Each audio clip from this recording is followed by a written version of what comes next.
To whoever this may impact, sometimes our lives have to be completely shaken up, changed, and rearranged to relocate us where we're really meant to be.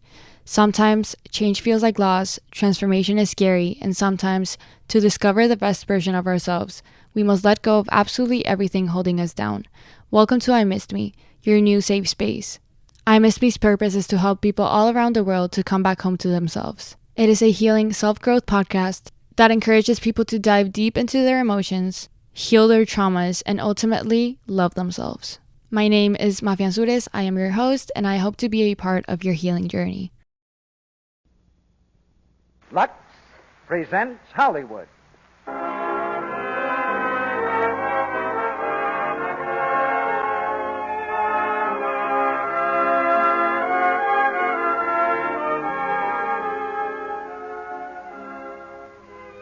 The Lux Radio Theater brings you Norma Shearer, Walter Pidgeon, and Adolphe Menjou in The Last of Mrs. Cheyney. Ladies and gentlemen, your producer, Mr. Cecil B. DeMille.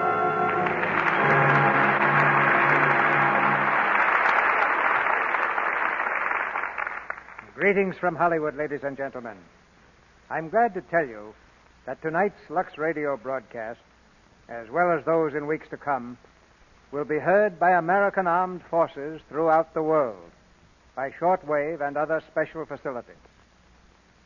I'm not a superstitious man, but I haven't been walking under any ladders lately either.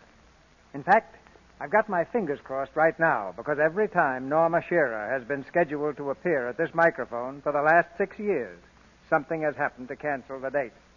But all things come to him who waits, if he waits long enough. So this week, we borrowed Norma from the cast of the Metro-Goldwyn-Mayer picture, Her Cardboard Lover, along with Walter Pidgeon from the same studio's Mrs. Miniver. And if nothing happens between now and curtain time, you'll hear them starring with Adolphe Menjou in The Last of Mrs. Cheyney. Our play packed in the customers for a solid season on Broadway, and Hollywood, on 2 different occasions, found material for a hit in this brilliant comedy. Norma Shearer starred in one of the picture versions herself. Tonight, as Mrs. Cheyney, she has a part made to order for an actress of beauty, wit, and charm. And that, of course, is Norma Shearer. For this hour each week, we like to think that we're helping a whole nation forget the problems of the moment and relax in another world, the world of the theater, to laugh a little, to thrill to fine drama, and tomorrow to return to the task at hand with new determination. That's the job of this Lux Radio Theater, which Lux Toilet Soap brings you each Monday night. We're all hurrying along these days because we all have something important to do. If Americans had less native stamina, we might see smiles disappearing, but not here. We thrive on hard work. The men are more cheerful, and the ladies, unless my eyes deceive me, look lovelier than ever. And as most of you know, Lux Toilet Soap helps to put that smiling complexion on the situation. Here's the curtain going up now for Act 1 of The Last of Mrs. Cheyney, starring Norma Shearer as Mrs. Cheyney, Walter Pidgeon as Lord Arthur Dilling, and Adolphe Menjou as Charles. All ashore, the Johnny Shore! All ashore, the Johnny Shore!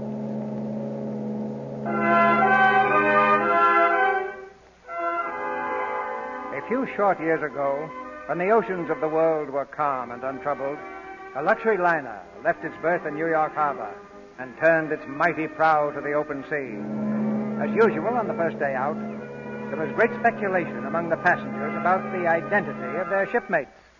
As usual, there was one person who stole the lion's share of the comment. She was young, lovely, beautiful, and so far as the rest of the ship was concerned, nameless. Did you ring for me, sir? Yes, come in, Stewart. I'd like some information about a passenger. Yes, sir. What is the passenger's name, sir? That's what I want you to tell me. Will you describe the passenger, sir? Well, now, let me see. She's rather beautiful, I'd say, and she's sort of... Oh, you don't mean the lady with that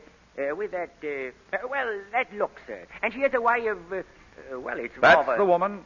Who is she? Her name is Cheyney. Mrs. Fay Cheyney. Mrs.? Sorry, sir.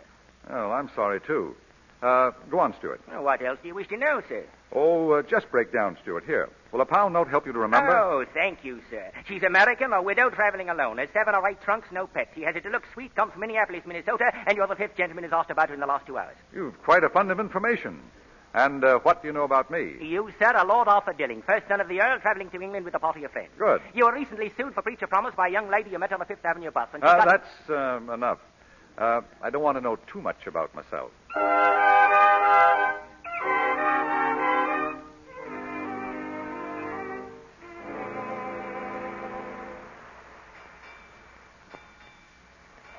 Good morning.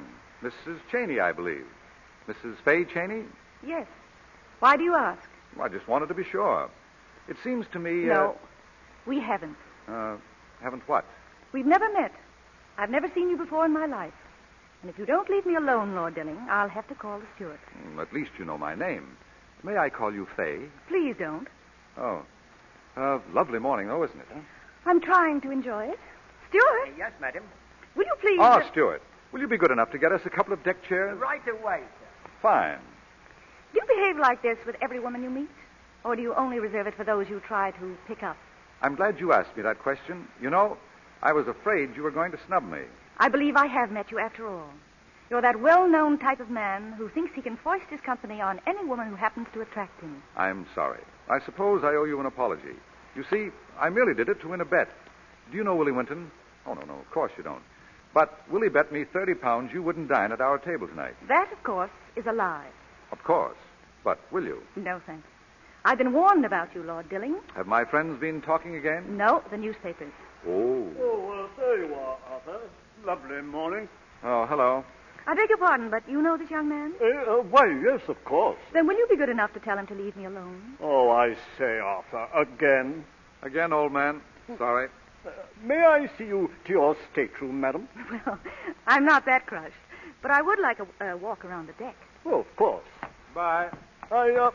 I do hope Arthur wasn't annoying you. Oh, but he was. Oh, I'm frightfully sorry. You see, he's a sort of vague relation of mine, and I feel rather responsible. Oh, I shouldn't. You mustn't judge all of us by Arthur.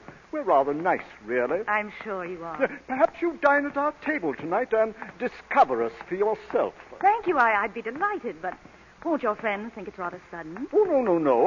I'll simply introduce you as Mrs. Cheyney. Mrs. Cheyney, whom I met in... Minnesota. Minnesota? Oh, precisely. Why not? I think you're very kind, Mr. Francis Kelton. Oh, Lord Francis Kelton? Why, yes. How nice that you should know.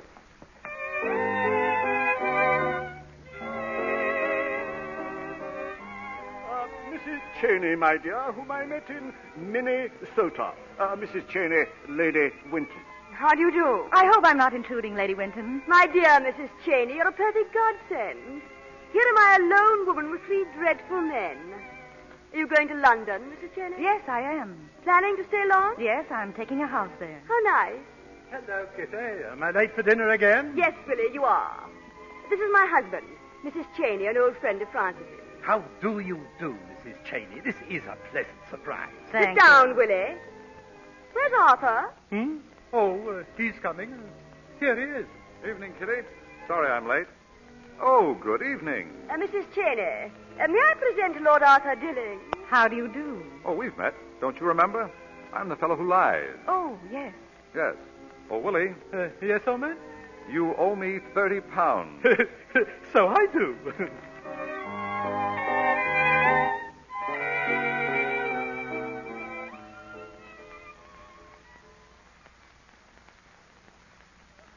Fay Cheyney requests the pleasure of your company at a charity concert to be held at her home on the afternoon of April the 6th. RSVP.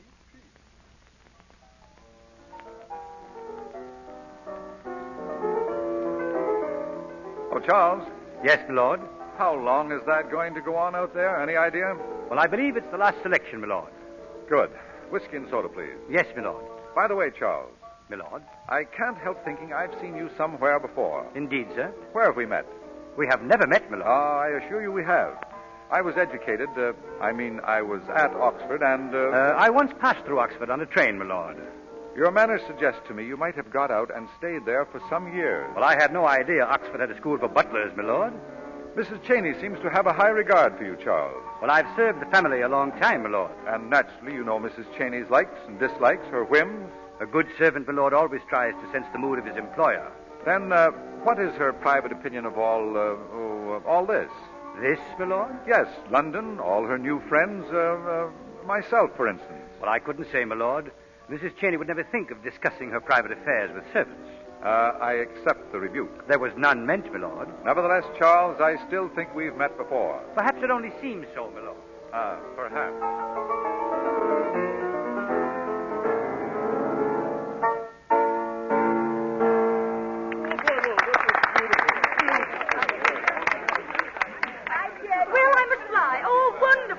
Darling, beautiful. Thank you. Goodbye, Maria. Chelton, are you driving me? Yes, of course. Goodbye, Mrs. Cheyney. It's been delightful. Lord Kelton, I ought to scold you.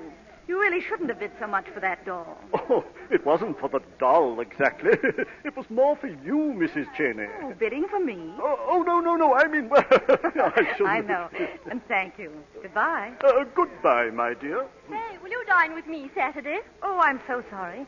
I promised the weekend to the Duchess of Ebley. The Duchess? Oh, you lucky beast. Well, do get her to show you the Ebley pearls, my dear. They're fantastic. The Ebley pearls? But don't ask her how she got them. That's rather fantastic, too. Bye, dear. Goodbye. Oh, George. Yes, madam? Will you clear away the garden furniture, please, and have William bring the car around? I'll be out for dinner. Yes, madam. Oh, where is Charles? I believe he's in the drawing room, madam. Shall I tell him? No, I'll find him. Charles, I'd like to see you a moment. Yes, madam. Hello. Join me in a whiskey and soda? Arthur, I thought you'd gone. Why? Well, all the others have. I'm waiting for my man with the car. Your man has been waiting for some time, my lord. Has he? Well, it's a lovely afternoon, Charles. Tell him to wait a little longer. Yes, my lord. Hello. Hello. I rang you up 5 times this week, and each time I was told you were out. What a shame. Were you out? No. Each time I was in. Yeah, I thought so. Twice I answered it myself and told you I was out. Now, may I ask why? Certainly. I don't care to be alone with you, even on a telephone. Why not? It's my only way of paying tribute to your reputation. Oh, don't tell me it frightens you. You have the great distinction, Arthur, dear, of being one of the few men in the world I'm not frightened of. And I feel I ought to be. Really? Why? Well, you're not bad-looking, exquisitely indifferent, even rude to people. A great sense of humor, brilliant, and... What else? That's the trouble. Nothing else. Tell me, did you learn the art of rebuking people so charmingly from your butler, or did he learn it from you? I wonder. I like that fellow. You mean my butler? Yes, I like his insolence. Oh, was Charles rude to you? Oh, no, the reverse. I have often been told to go to blazes, but never so pleasantly as he told me a few minutes ago. How stupid of Charles. He should know you'd already gone. Now, who told you that? Oh, some of the women who went part of the way with you. You appear to have rather a low opinion of me. Shall we say I haven't a very high one? Really? Have you of yourself? Not at the moment. Then there's hope. I want you to like me. You've got to like me. Now, what can I do about it? Heaps. For instance? Live up to the reputation you have for possessing a sense of humor. Go on. Stop living on the glory of your ancestors. Anything else? And tell me exactly why you remained here today after the others had gone. I wanted to be alone with you. Yes? And tell you you're the most attractive woman I ever knew. Oh, and then? If that went well, I propose to suggest a little dinner at my flat. I see. And if that went well? Then I'd be experienced enough not to say another word till after the dessert. In the future, I shall never dream of asking you to dine with me without a couple of bishops. But why, Arthur? You've depressed me. I don't feel half the fellow I thought I was, and, well, it's a bore. You're no end of a fellow, if you only knew it. Nonetheless, I feel now that I have been talking to an entirely good woman. You are, aren't you? Why do you want to know? Because I should feel such a fool if you weren't. I am. But still willing to throw yourself at a man like Kelton? Throw myself? Well, that's what I'd call it. I wouldn't. And why shouldn't you? He's rich, he's solid, he's reliable, and, something of a fool. Arthur, dear, ring the bell, will you? Certainly. What for? Charles knows where your hat is. Oh. Do you mind if I finish my drink? You don't drink with your meals, do you? Certainly. Why? Because you drink so much between them. May I offer you one? Thank you. You know I don't drink. Cigarette, then. And you know I don't smoke. I suppose you'll despise me if I finish this? No. I should like you all the more if you didn't, that's all. Very well. For today, I'm a teetotaler. Goodbye, Faye. Angry, Arthur?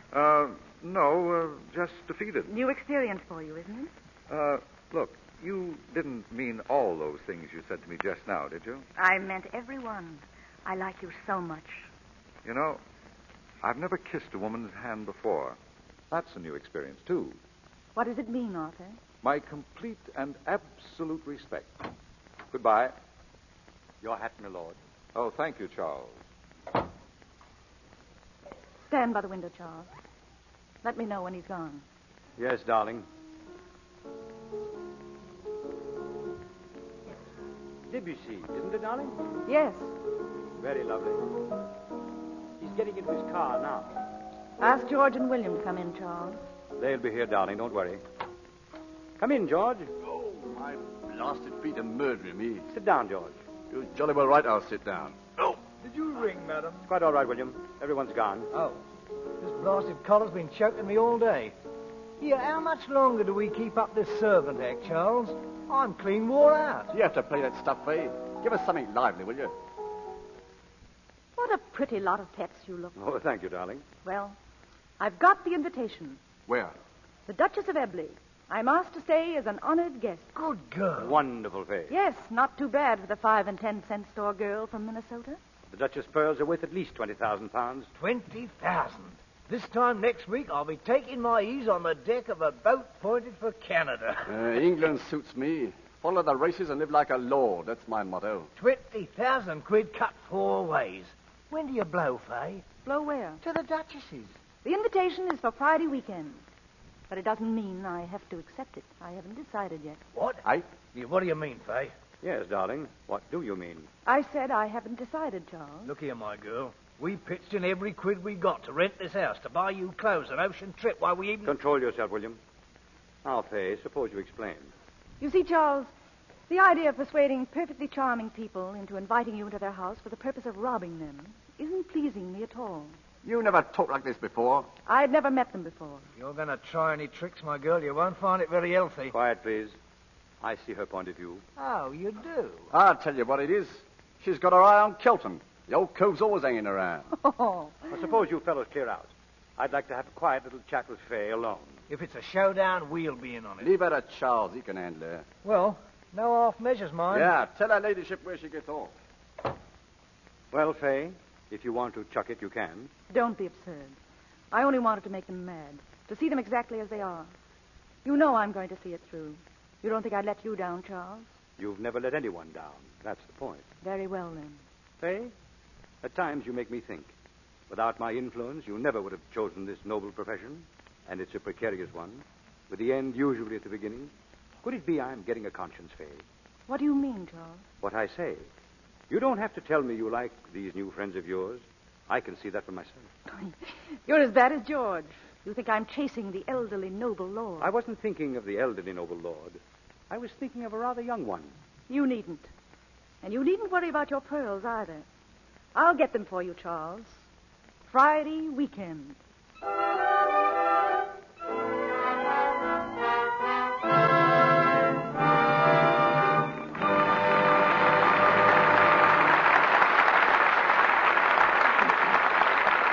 In just a few moments, Mr. DeMille and our stars, Norma Shearer, Walter Pidgeon, and Adolphe Marjou, will return in Act 2 of The Last of Mrs. Cheyney.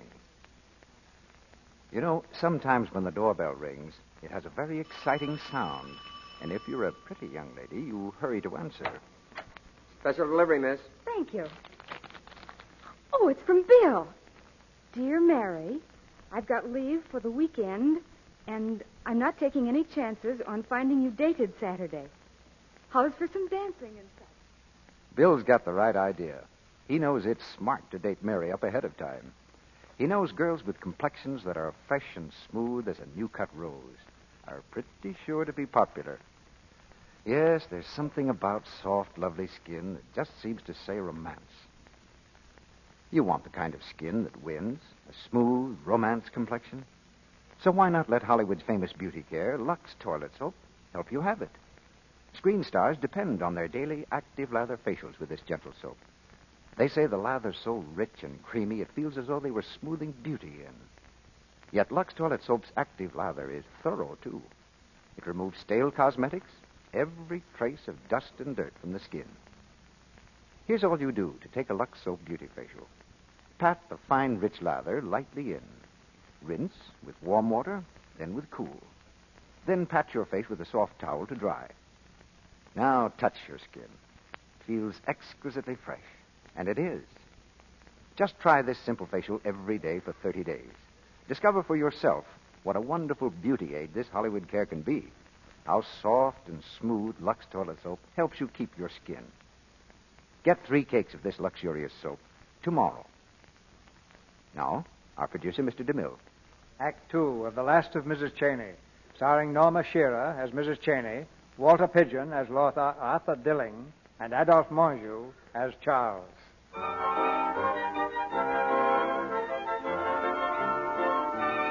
It's Sunday evening of the weekend party at the Duchess of Eble's, and Fay has still not stolen the pearls. The party has now reached the parlor game stage, in which the guests squirm uncomfortably on the edge of their chairs, for the game is truth. Willie Winton has the floor, cross-examining his wife's cousin. But you must answer John and the truth, remember? Go on, John. Go on. What was the question, Willie? Well, I asked you where you got those onyx cufflinks you're wearing. Why, I really don't remember. There's only one solution, of course. What's that, Maria? Why, your wife must have given them to him. Kitty, did you? Yes, Willie, for Christmas. I knew you wouldn't mind. Oh, no, of course not. Is the game over? Oh, no, Fay, we're just beginning. I believe it's our hostess' turn to make us all squirm now. Oh, do try and be bright, Elizabeth. Very well, my dears. I'll start with Willie. Willie, what is your private opinion of me as a hostess? Oh, I say. I consider the question answered. Kitty, dear. Yes? Kitty, how many cousins have you? Oh, heaps and heaps. I asked how many. I'm not good at figures. Quite a few, I imagine. Enough to keep Willie out of cufflinks? Maria, I'm asking the question. Oh, of course, dear. Where's Kelton? Oh, there. Oh, I'm really not playing the game. I'm a sort of spectator, as it were. Kelton, answer me. Oh, well, all right. Kelton, are you really fool enough to think of marrying at your age? Why, say, look here. Yes or no? Well, now, that's really much too personal. The 4th Earl of Kelton is about to pay a forfeit. Well, I prefer to pay it rather than answer such a question in public. I shall think of something quite drastic. And now, Maria, I've always wanted to know your real age. What is it? 26, dear. What forfeit would you like me to pay? Go up to your mirror and sit in front of it for half an hour. Oh, Ken. And now, just one more. Arthur, dear. Ready, Aunt Elizabeth. Arthur, is it true, as I've heard, that you're in love, really in love? Hopelessly, desperately, and finally. With whom? Like Kelton, I refuse to make an answer which is already obvious to everybody. I think you'd all better pay a forfeit. I suggest for a change we retire early and stop boring each other. Good night, dear. Good night, Kitty. Well, it looks as if I get off scot-free. Not quite, Fay. When Arthur proposes to you, will you accept him? But he hasn't proposed, and I really haven't thought about it. Nonsense.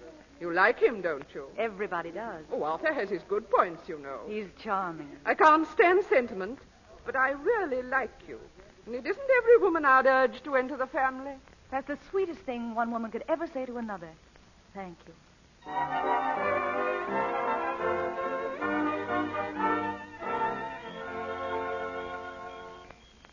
I really should go in, Lord Kelton. We were all supposed to retire early, you know. Oh, do you find me dull? Oh, not at all, Lord Kelton. Francis, please. Francis. Fay, I must speak to you. Yes? Fay, I've got a townhouse in London, a country seat in Kent, a shooting box in Scotland, 50,000 acres. Am I getting too intimate? Not too intimate. Well, what I mean is, it's awfully difficult for me to go on, you know. Maybe you'd better not try any more tonight. Well, I feel like a coward. You see, the thing I'm trying to say to you should be so simple. I've written it on paper a dozen times, tore it up naturally. Naturally. Mrs. Cheyney, ma'am, is that you? Yes? You're wanted on the phone, ma'am. London is calling. London? Excuse me, Francis. You can take it in your room if you wish. Thank you.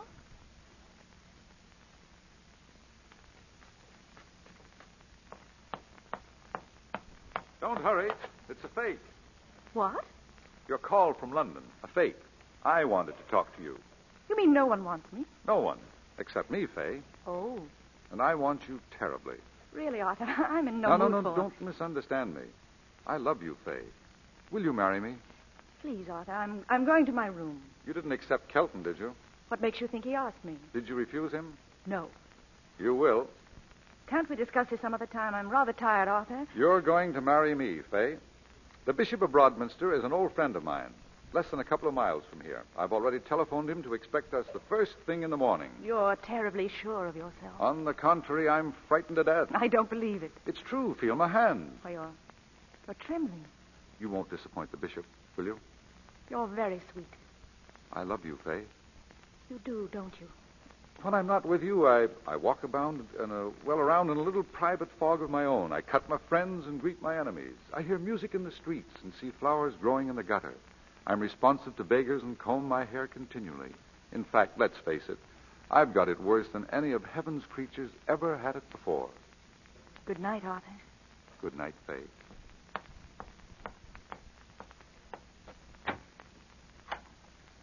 Don't bother to switch on the lights, darling. Charles, is that you? Surprised, dear? Are you mad coming here? How did you get in my room? I climbed the ivy. I'm very athletic. Charles, this isn't safe. Certainly not. That's why I'm enjoying it. Why didn't you wire me? I had nothing to say. She got the pearls here in the house? Yes. You're sure? Yes, I tell you. You know where they're located? They're in her room. A wall safe. What about the combination? Well, I'd hate to have to blow it. It's crude. You won't have to blow it. I know the combination. What have you been waiting for? Hey, what's the trouble? You're not going through, is that it? I'm a welcher. An awful welcher, Oh, Charles. no, you're not. You won't back out. Not now. It's too late. I won't do it. I won't. Now, one moment, Fay.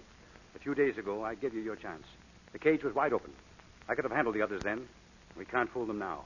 We're both in up to our necks, and it's too risky not to go through with it. Are the plans still the same? The same. I'll be waiting in the garden. At 2 o'clock, you're to get the pearls from the safe and bring them here. When you turn your light on and off twice, you drop the pearls beneath the window. Yes.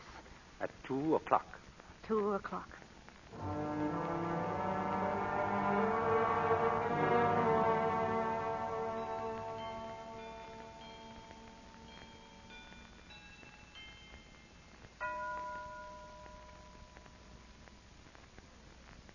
Hello up there. I say, Fay. Who is it? Arthur, come down into the garden. Oh, don't be a fool, Arthur. It's 1 o'clock. I know it. Would you like me to sing to you? Anything but that. You may not know it, but I have a rather pleasing baritone voice. I'm sure you have, but I'm just going to bed. Oh, how absurd. It's beautiful out here. Why don't you come on down? Do you suggest I jump? No, climb down the ivy. Apparently somebody tried to climb up. Look, it's all torn away from the wall. Really? Who do you suppose it was? Kelton? Perhaps. You'd better leave before someone thinks it's you. Good night. I say, Fay, wait. Ah, there. What the... Oh, I'm sorry, my lord. Well, Charles. Yes, my lord. Good evening, Lord Dilling.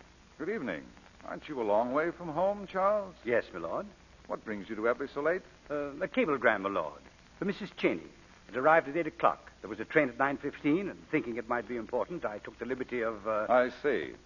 Your devotion to duty and Mrs. Cheyney is really quite touching. Oh, thank you, sir. Most butlers would have telephoned. Well, that occurred to me, my lord, but it would have necessitated my opening the cablegram and reading it to Mrs. Cheyney. Of course, that would be unthinkable. You delivered it in person? Mrs. Cheyney had retired. I gave it to the housekeeper. Good night, my lord. Just a moment. We can put you up here for the night. You can catch a train in the morning. Well, you're very kind, sir, but there's a local leaving at 1:55, and I have many things to attend to in the morning. Then at least we can do is have you driven to the station. Well, your lordship's thoughtfulness is most considerate, but I shall enjoy the exercise. It's 6 miles to the station, Charles. Is it really? Well, it seemed less when I walked here. Good night, my lord, and thank you. It's very funny, Charles, but every time I see you, I have a definite feeling we've met somewhere before. You even look more familiar with a hat on. Oh, I beg your pardon, my lord. How careless of me. I should have taken it off immediately. Good night, my lord. Good night.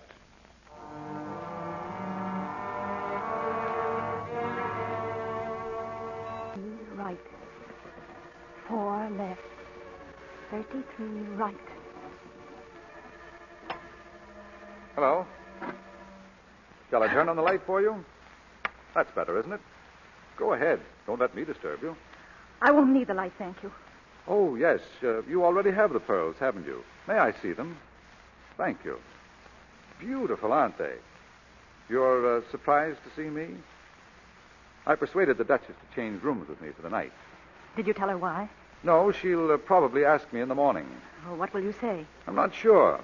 I suppose Charles was going to pick the pearls up? That's it? And all this business, Kelton and me, all part of the game? Certainly. I see. The job in hand, then, was merely the pearls. Exactly. For Charles and you? For Charles and me. Cigarette? Thank you. Oh, I just remembered. I thought you didn't smoke. You also thought I was honest. Very true. By the way, what made you suspicious? I suddenly recognize your Yes, what is Charles to you, by the way? My butler. I mean, in his spare time. A friend. How did you recognize him? I wasn't sure until I saw him with his hat on. Then I remembered 3 years ago. I was in Biarritz when he was nearly caught.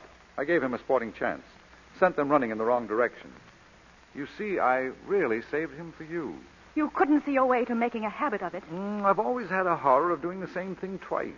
What terribly nice cigarettes. Oh, I'll send you some. That's sweet of you. I'll give you my address tomorrow when I know it. Are you thinking of changing your present one? I have an idea you'll make it difficult for me to keep it. You've really made such fools of all of us, it seems a pity not to allow you to complete it. It has been quite amusing. Splendid, and we'll keep it that way. Amusing.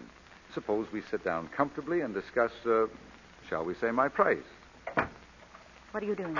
Locking the door. I see. So we revert to type. We do indeed. If I agree to stay here, you say nothing? Nothing.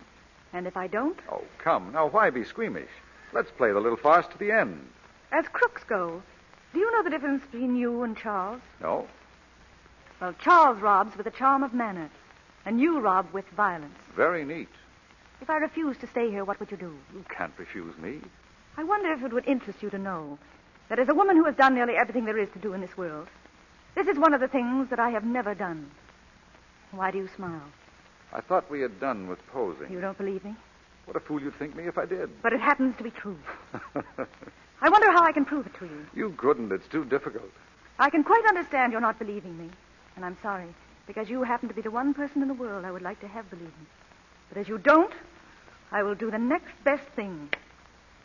And what does that mean? That means if you don't believe that I have never done this before, you will at all events know that I am not going to do it now. Just as you like. Ring that night bell, and when they come, tell the Duchess who I am, or unlock that door and let me go. You're hardly in a position to dictate terms. That night bell is really an alarm, you know, a police alarm. You can't keep me here against my will. I intend to. Do you? Well, I prefer that they should know what is true about me. Then you should believe what isn't. Open that door, or I'll ring the bell myself. Are you trying to persuade me that you'd really do it? Unless you open the door. Why the bluff, Fay, dear? It's meaningless. And how? You're much too sensible to take the risk of doing 5 years in Holloway. 5 years in jail wouldn't be nearly as long as the next 5 hours with you. Get away from that bell. Get... Do you realize what you've done? Perfectly. They'll come rushing into this room, the whole crowd of them. I know it. Then why? Why did you do it? To give you an opportunity to tell them the truth about me. Little fool. I say, what's wrong in there? Willie, what is it? You'd better let them in. What's the matter? Open the door! Open the door! Well, Arthur? I say, Arthur! I'm coming. Just a moment. Arthur, is anything the matter? Well, look here. It's Mrs. Cheyney. Hey, my dear, just what is all this? Lord Dilling has something to tell you. Well, Arthur? What is it? Perhaps you'd prefer that I tell them. Speak up, Arthur. What is all this about? Well, I persuaded Mrs. Cheyney to come into this room by false pretenses. In the presence of you all, I humbly tell Mrs. Cheyney I've behaved like a cad. A cad? You're the lowest thing I've ever known. I don't know what to say to you, Arthur. I suppose because she had sense enough to reject you, you decided she wasn't a lady. I believe that sums it up. Dilling, I for one will, and I hope every decent person in this world will cut you. Everybody should, except the insurance company. They should love him. What do you mean? Lord Dilling, will you give the Duchess her pearls, please? Night pearls? What is the meaning of this? It means I came here to, well, I like them as much as you do. What? Oh, I see. You mean you were going to... Yes, I tried to steal them. Yes, but there must be some mistake. None. Well, I'm not feeling very well. I think I'll retire. I believe I will, too. I give you my word, Your Grace, that I won't try to escape. I invited you into my home. I thought you were... Oh, it's hard to believe. I've never been wrong about a person before. Console yourself. You weren't so wrong. You thought I was a respectable woman with the soul of an adventuress, whereas I'm really an adventuress with the soul of a respectable woman. Wait, please. Just for the record, you didn't fool me for a moment. There's no such place as Minnesota, is there? No. I made it up. Good night.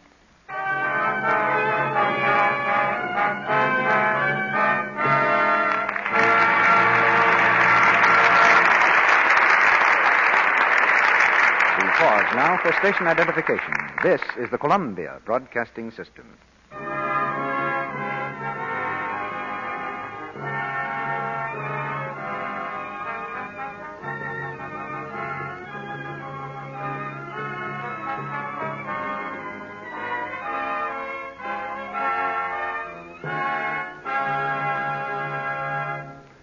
After a brief intermission, Mr. DeMille presents Norma Shearer, Walter Pidgeon, and Adolphe Marjou in Act 3 of The Last of Mrs. Cheyney.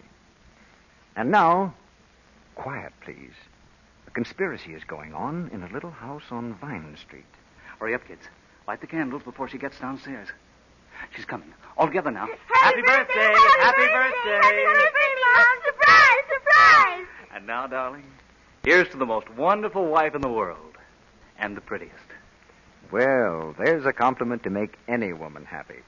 A compliment deserved by all those busy wives and mothers who try always to look their best for those who love them, who try to keep the charm of fresh, youthful skin, the kind of skin that makes people say, no matter what a woman's age, lovely, isn't she? Now, here's what a famous screen star, Irene Dunn, says. There's always romance in soft, smooth skin. I never neglect my daily care with Lux toilet soap. Here in Hollywood, we've used this gentle soap for years. Yes, Lux toilet soap is as fine, as luxurious a soap as you can buy. When you unwrap a cake, notice how satin smooth it is to the touch. Then discover what wonderful rich lather it gives. Lather that's thorough, but very gentle, too. No wonder this exquisite white soap is the choice of 9 out of 10 famous screen stars, of lovely women everywhere. Use Lux toilet soap regularly. Let it help you win new loveliness. Now, Mr. DeMille returns to the microphone. The curtain rises on the third act of The Last of Mrs. Cheyney, starring Norma Shearer, Walter Pidgeon, and Adolphe Marjou.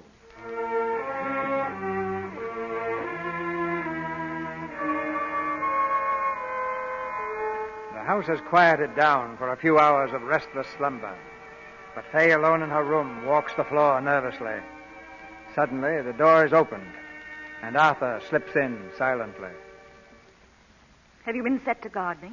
If so, you can take up your position outside the door. We've got to act quickly. I've a car at the gate, and the back door is clear. Are you ready? For what? I intend to get you out of this. And what will the price be this time? Now, you're not going to be a fool again. Not in the least. Nor have I the remotest intention of running away. Least of all with you. There's someone at that window. Charles, I imagine. Come in, Charles. What's the matter? I've been waiting since I can't... Charles, we have company. Oh, good evening, my lord. Evening, Charles. It's no good, Charles. Lord Dilling knows. I've bungled the whole job. I see. I'm sorry. Well, it's all in the luck of the game. And his lordship? He caught me, quite cleverly. They've put in a call for Scotland Yard. Inspector Witherspoon will be here in the morning. Witherspoon. Know him, Charles? Slightly. Lord Dilling, I presume you've gathered my position in this matter. Quite. But I'm afraid I don't quite follow yours. All I want is for Mrs. Cheyney to get out of here right away. Oh, very generous, if I may say so. But if you feel like that, why, capture the lady. Charles, have you never heard of anglers who catch little fish and then fling them back again? Fay, dear, you're being unsociable. If his lordship wishes you to escape, then Charles, perhaps... You've got to get out of here as soon as you can. I intend to remain for reasons of my own. What reasons? Well, that's my business. Then I'll remain, too. Don't you understand? Where could I go? It would only be a question of hours or days at the most. I'm not going through life always hunted. Well, it's really not bad when you get used to it. Not for me, thank you. So be it, then. We remain.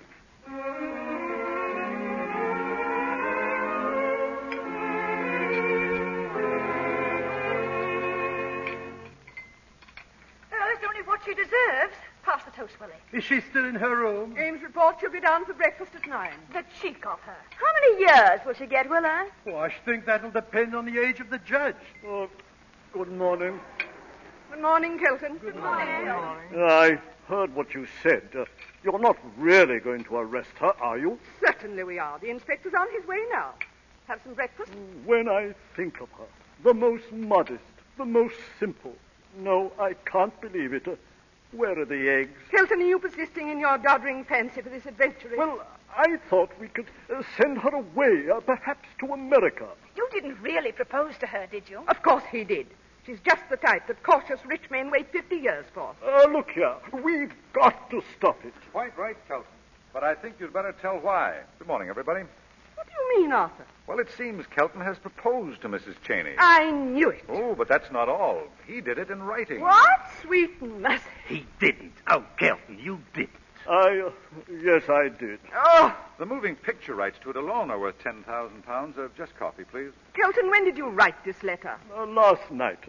We'd been walking in the garden and, well, oh, dear, well, later on I slipped it under her door. Oh, Kelton, you poor fool. Arthur, did she show you the letter? Oh, yes. That's worse than being a thief. But I must defend her. She omitted the emotional passages. Arthur, go back there at once and get that letter. It's her own property. The fact that she has tried to appropriate ours does not permit us to retaliate. Don't be silly. The police know how to do these things. Quite. In that case, the letter would be read in court. No. I'm afraid you have to buy the letter, Kelton. Cost you plenty too, old man. Oh, you think it's funny, do you? Well, you'll change your minds when you know what's in that letter. I kept a copy of it, my first draft. And every one of you is in it. Every one of us? What do you mean? I mean, you're all in it. You mean you dared to mention our names in a letter that might become public? What have you said about us? In that letter, I wrote my private opinion of you all. It seemed to me the proper thing to do. The rattle of skeletons falling out of closets will be deafening. Yes. I conceived it to be a duty to my future wife to define the people she should or should not know, as the case might be. Was I a not? Definitely. Am I? All of you. Including you, my dear aunt. For instance, it may not be true that Willie got kicked out of the Grenadier Guards. What? I won't hear a word of it. Sit down, Kitty. I think we'd all better know the worst. What have you said about my wife? Well, I said that it was evident to me that she prefers always to be with one of her many cousins rather than her husband. And though I could understand it, I could not condone it. That's all I said. That's all you said. That's all he said. Pass the letter to Maria. Top paragraph on third page. Interesting, Maria, and probably very true, eh? Good heavens. Oh, no. Don't upset yourself. myself, you beast. You can't. But I only don't said... repeat it. Oh, you... Gently, Maria, gently. It's not kind to me either. Auntie dear, suppose you look it over. Right there, I believe. The history of all your mistakes in a nutshell. So, Kelton, you've raked that up, have you? Seemed such fun at the time, but I must say it looks awful in black and white. I tried to whitewash you quite a bit. In other words, ladies and gentlemen, if this letter is placed as evidence at the Old Bailey, Mrs. Cheyney and Charles will be condemned as criminals, but the rest of us will envy them the comparative purity of their reputation. Oh, what are we going to do with this woman? Let us be accurate. What is this woman going to do with us? Well, my view is this. We should not for a moment let her think the letter is important. We should offer her her passage back to America, and in consideration of her returning the letter, the matter is at an end. Otherwise, she goes to jail. I think it's right. No, Arthur, you handle this affair. That ass has made mess enough of things already. Good morning. Ah, Mrs. Cheyney. Good morning. Won't you take a chair? Thank you. And as Charles was born a gentleman, mayn't he sit too? Certainly. Charles. No, thanks. I prefer to stand. Very well. Mrs. Cheyney, you have acknowledged frankly that in accepting the Duchess of Ebbley's invitation to stay here, it was for the purpose of taking her pearls. Yes. We planned it for months. That is very frank.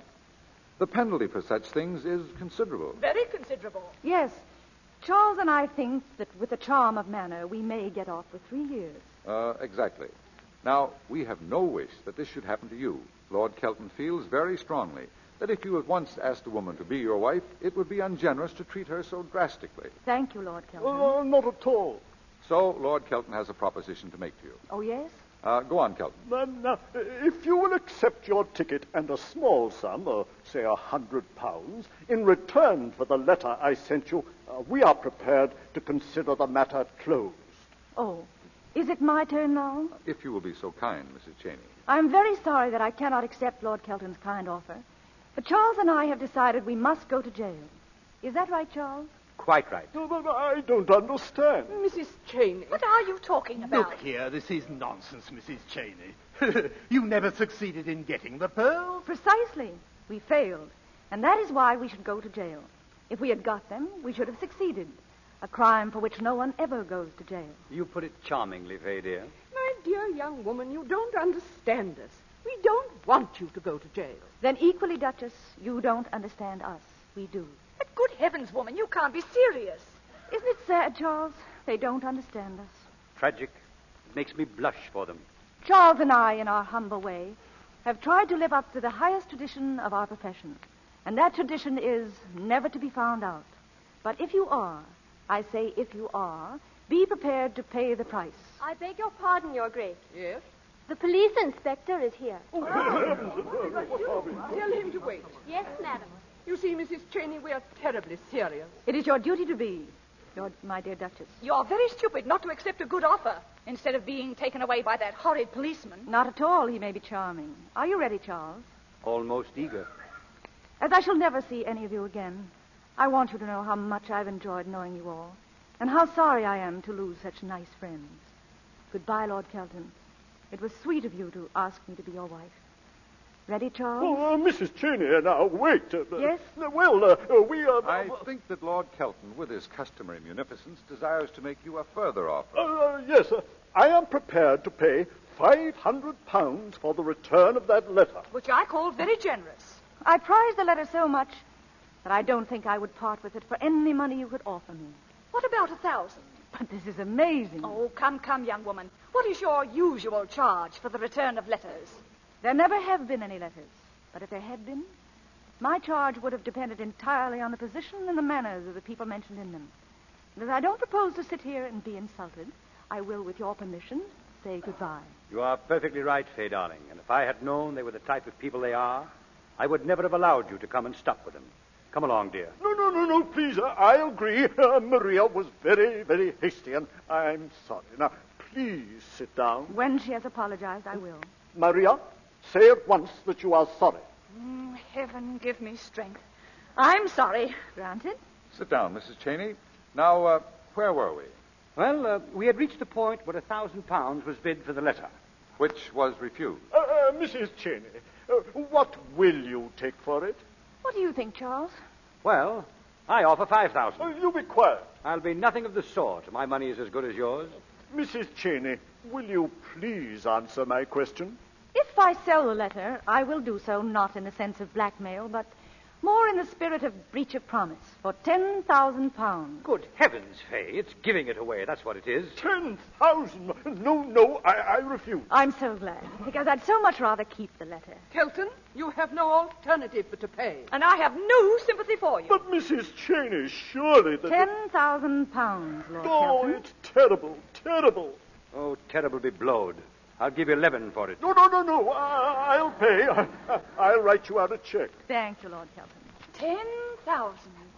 What do you charge for a course of 12 lessons, Charles? Well, I never charge, milady. I'm a man who just loves his work. Would you like me to write that check for you, Kelton? Thank you. I'm quite capable. £10,000. Here you are. And now, the letter, please, Mrs. Cheyney. Oh, yes, the letter.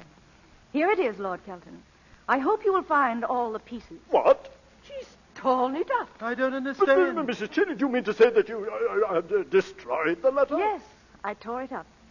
Just like I'll tear your check, Lord Kelton. Hey, don't. Hey! £10,000 gone down the drain. And I've tried so hard to make her a crook. Mrs. Cheyney, why did you tear that check? I don't know. Even a thief may have a sense of decency. You're a grand woman, Fay. A grand woman. Mrs. Cheyney, there is one question I would like to ask. Why are you a thief? Well, I wanted to improve my social position. You see, I was a shop girl In a 10-cent store. where Charles found me. I wanted to share the beautiful things in life, and I am not a modern woman. Well, if one is not a modern woman and one has no money, there are only two ways of getting it. Marry it or steal it. I'm afraid I preferred stealing it. The best pupil I ever had. By Gad, I sympathize with her. Mrs. Cheyney, do you know what I'll do? I'll set you up in a little mold dish shop all your own in appreciation. Sort of a memorial, eh, Kelton? Lord Kelton, you're very kind. It's divine of him. I'll be one of your customers. I, too. Well, I must go. Oh, Charles, if you ever need a pupil, you'll find me in the telephone book. Well, I shall never want a pupil, milady, but I'm glad to know I'll find you in the telephone book. If you'll call me in town, Mrs. Cheyney, we'll make all the necessary arrangements for your little business. Mrs. Cheyney has changed her mind, Kelton. She doesn't need any bribe for doing something that came quite spontaneously. Lord Dilling is right, but thank you all the same. Oh, well, just as you say, but I shall be very glad to help you in any way I can. Charles, I wonder if an introduction to the president of a bank would be of service. Well, thank you, Lord Kelton. We'll see. Goodbye. I'll see you off, Kelton. Bye, all. We're coming, too. Goodbye, Mrs. Cheyney. Goodbye. Nice people, aren't they, Charles? Most of us are, Fay.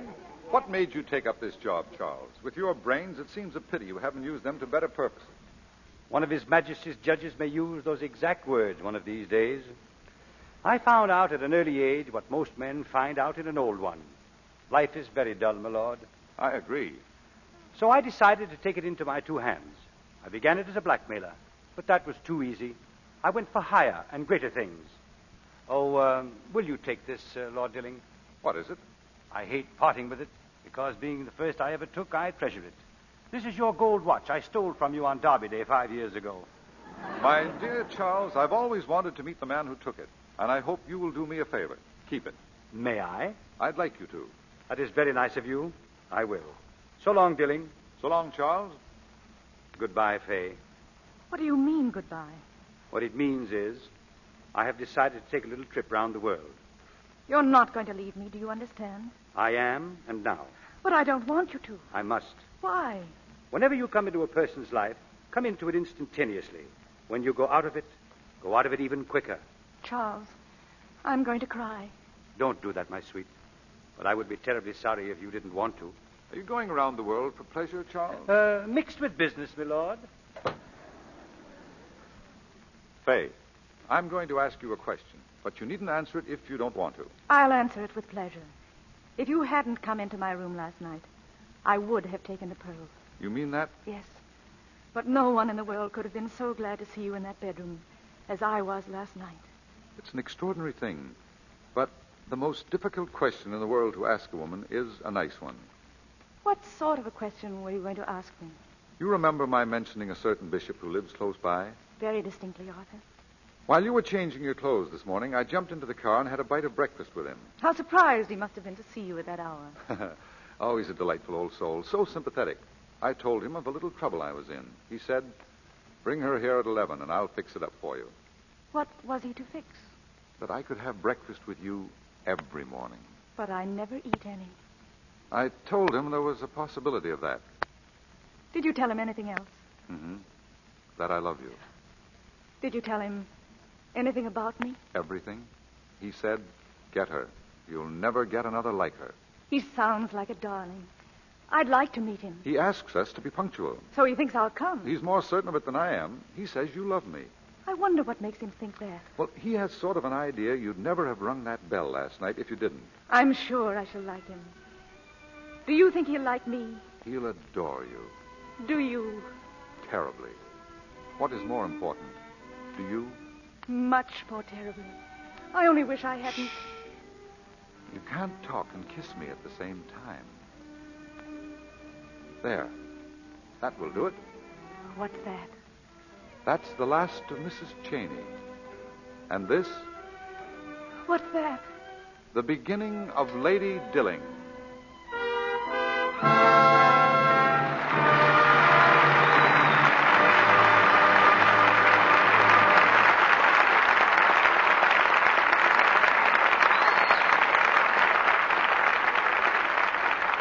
the last of Mrs. Cheyney.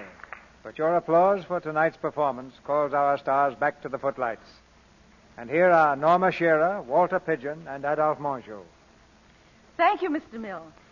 It's a great pleasure to be here for the first time. You really made me feel so much at home. Now that we've finally broken the ice, Norma, I hope you'll make it a habit. Well, that's a very nice habit to get, Norma. CB is an excellent host. Although I came very close to losing my welcome here once, Adolphe. Well, Walter can't forget that. What happened? Well, I'd been talking to CB before rehearsal one day, and I thought he'd walked away. So I turned to somebody else and said, "The old boy certainly looks great, doesn't he?" But the old boy was standing right behind me. I thought it was a great compliment. I hadn't been called a boy in 40 years. Well, you see, that's one way to his heart, Norma. I'll bet I can think of another, Adolphe. In 2 words, Lux soap. You know, I'm rather a stranger in this theater, Mr. DeMille, but not to Lux soap. I've used it for years, so I know what a fine complexion care it really is. For further comment on Lux soap, I refer our audience to a close-up of Norma Shearer on the screen or off. What about next week, CB? Have you picked a play yet? Yes, Adolphe. A play with the true spirit of America in it. The RKO motion picture drama, A Man to Remember. And our stars will be Lionel Barrymore, Anita Louise, and Glenn Ford. A Man to Remember is the story of a country doctor, a story of heroism and courage to inspire the nation in these or any other times. So next Monday night is a night to remember. Lionel Barrymore, Anita Louise, and Glenn Ford in A Man to Remember. I know we'll all enjoy that, Mr. DeMille. Good night. Good night, CB. Good night. Good night. Players like you make good plays better.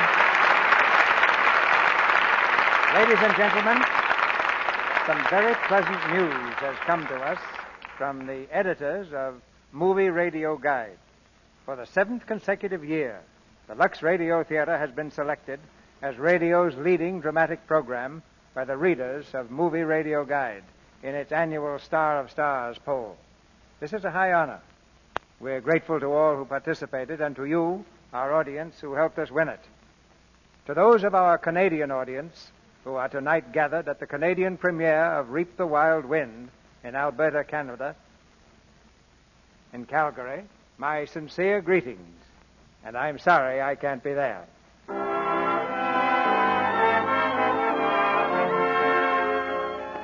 Our sponsors, the makers of Lux Toilet Soap, join me in inviting you to be with us again next Monday night when the Lux Radio Theater presents Lionel Barrymore, Anita Louise, and Glenn Ford in A Man to Remember.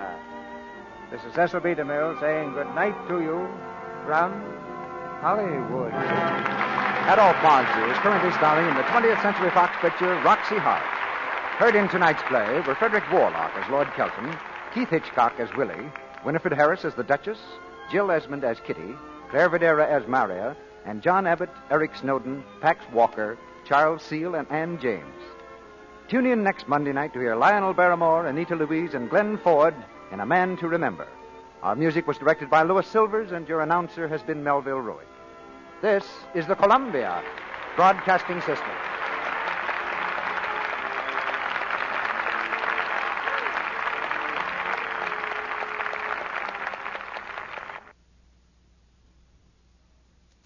To whoever this may impact, sometimes our lives have to be completely shaken up, changed, and rearranged to relocate us where we're really meant to be. Sometimes change feels like loss, transformation is scary, and sometimes, to discover the best version of ourselves, we must let go of absolutely everything holding us down. Welcome to I Missed Me, your new safe space. I Missed Me's purpose is to help people all around the world to come back home to themselves. It is a healing self-growth podcast that encourages people to dive deep into their emotions, heal their traumas, and ultimately love themselves. My name is Mafian Sures. I am your host, and I hope to be a part of your healing journey.